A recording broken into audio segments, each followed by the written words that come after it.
because there is a hero waiting.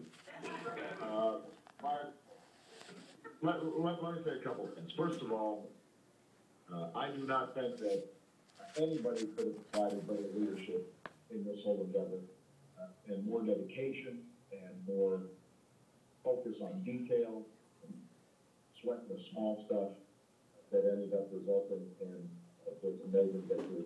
And Jim Messina, he's a great friend, he's a great leader, we could not be more proud of him. Okay.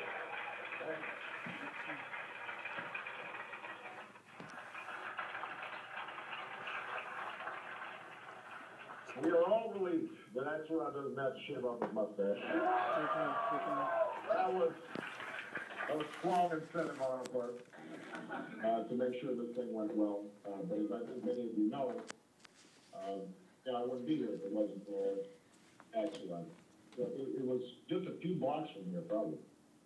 Maybe about a little bit. I first had breakfast or lunch with David Axelrod. He was already a big shot and helped get mayors elected, senators elected, was well known around town. I was just a kid, somebody who had been elected to state senate.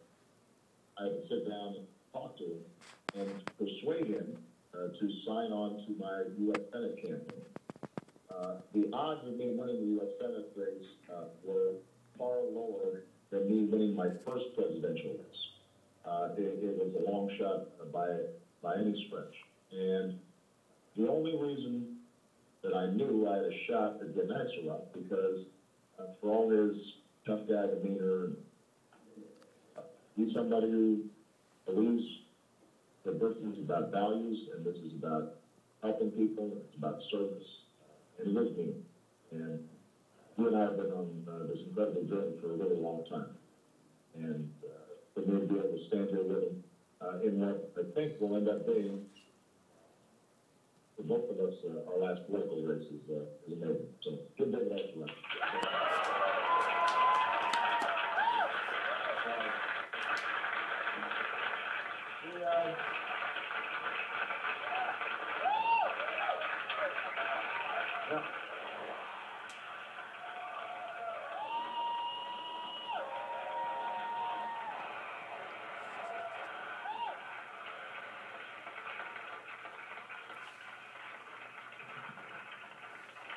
So, you guys, I try to picture myself when I was your age. When I first moved to Chicago at the age of 25, and I had this vague inkling about making a difference. I didn't really know how to do it. I didn't have a structure.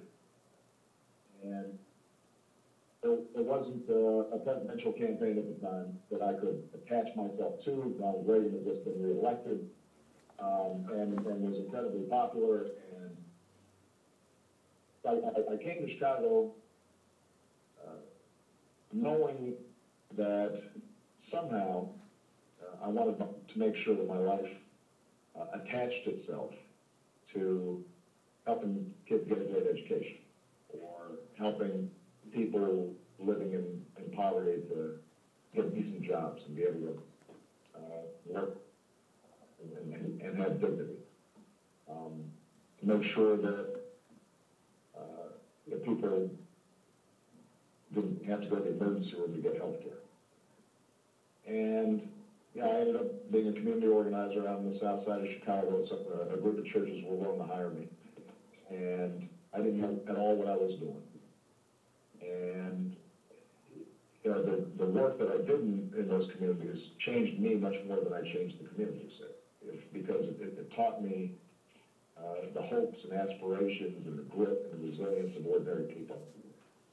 And it taught me the fact that under the surface differences, we all have common hopes and we all have common dreams. And it taught me something about how I handled disappointment and what it meant to work hard on a common endeavor. And I grew up. I became a man during that process. And so when I come here and I look at all of you, what comes to mind is it's not that you guys actually remind me of myself. It's the fact that you are so much better than I was. in so many ways. You're smarter, and you're better organized, and you're more effective. And so I'm absolutely confident that all of you are going to do just amazing things in your lives.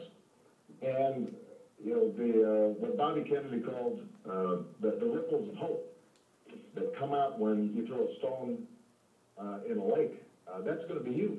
You know, I'm just looking around the room and I'm thinking, wherever you guys end up, in whatever states, in whatever capacities, whether you're in the private sector, the non-for-profit, or some of you decide to go into public service, you're just going to do great things.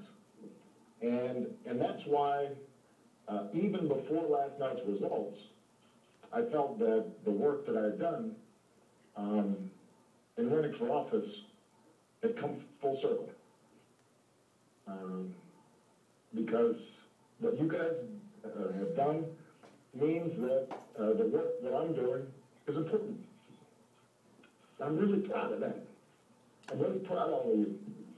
And what you described,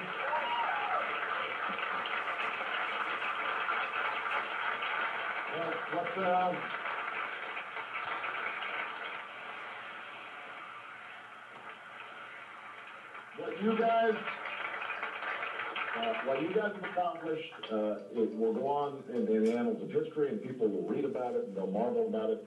But the most important thing you need to know is that your journey is just beginning.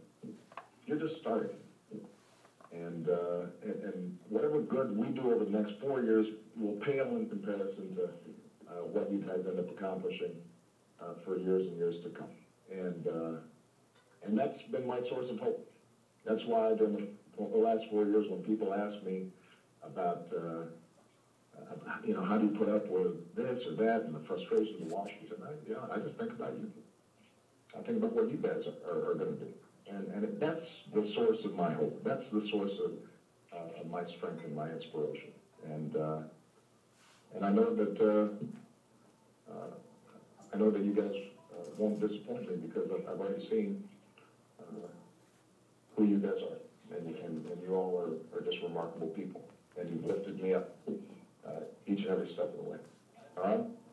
Thank you, guys.